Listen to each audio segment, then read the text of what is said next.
I was driving to work one day and I remember it just hit me like crazy. I was 51 years old and I had worked 36 years in the workforce and I had had 49 jobs. Yes, count them, 49 jobs. And I was driving to work on that 49th job. I was working for a judge in the Ninth Circuit Court of Appeals. It was to say the least, the most boring job I've ever had. But I was driving to work and I was like, what the hell is my purpose?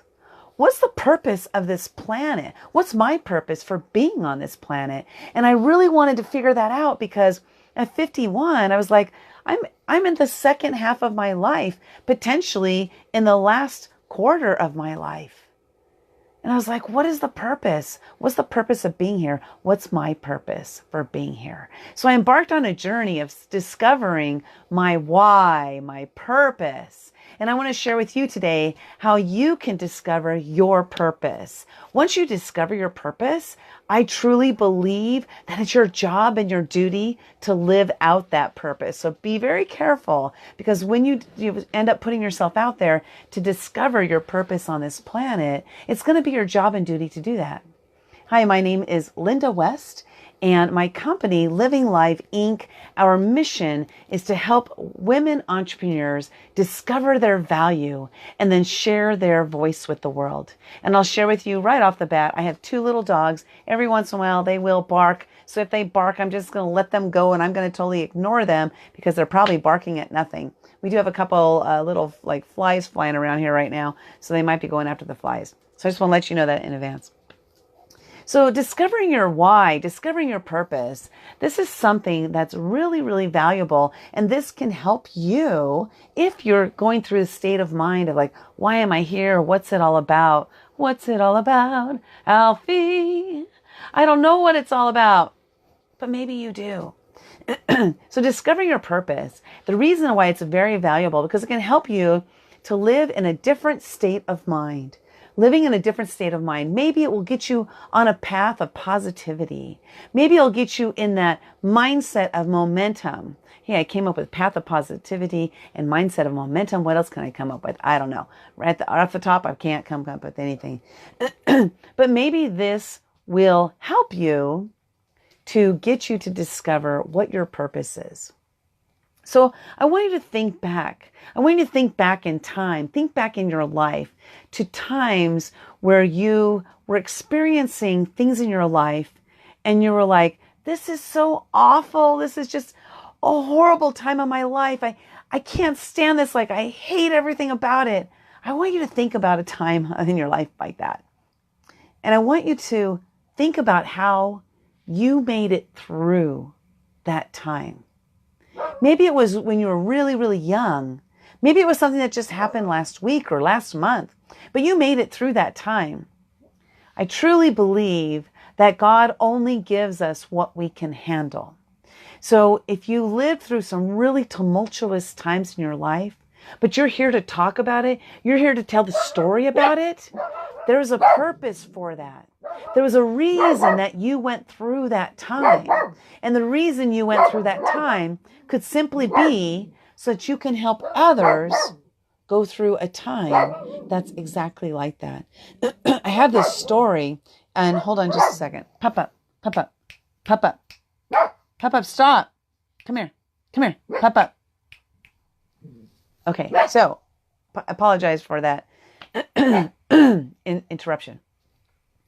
There's a story of this gentleman. His name is, they called him, I should say, he's passed on since, but they used to call him Pastor Fishface.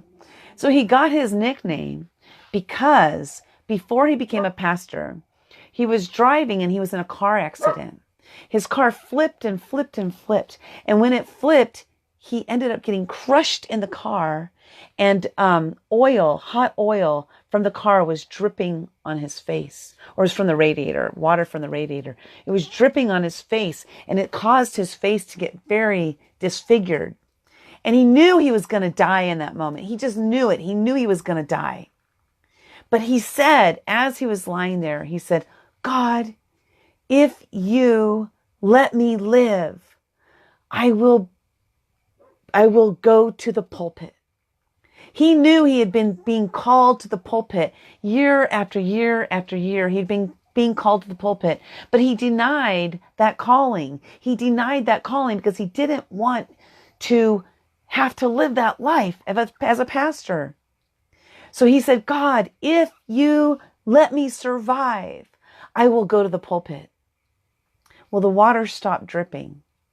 Somebody came to rescue him, rolled the car over, and he lived. And so he immediately went to the pulpit. That was his purpose. He had discovered his purpose in that moment. He lived through this terrible accident. His face was disfigured. That's how he got the nickname Pastor Fish Face. He didn't care. It didn't bother him because he knew he lived because he was called to the pulpit, and that was what he was supposed to do. So quickly, I'll share my story as to how I discovered my purpose. And my purpose, again, is to help women entrepreneurs discover their value and then to share their voice with the world. Well, my calling starts way back when I was a child. I grew up in a very volatile, explosive, abusive, alcoholic household. I'm number 4 of 5 children.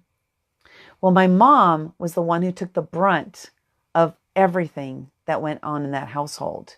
So if I did something wrong, my mother took the blame for it. And she got a beating, or she got a verbal beating or a physical beating. And that was the way it was. That was my life. That was what I grew up in.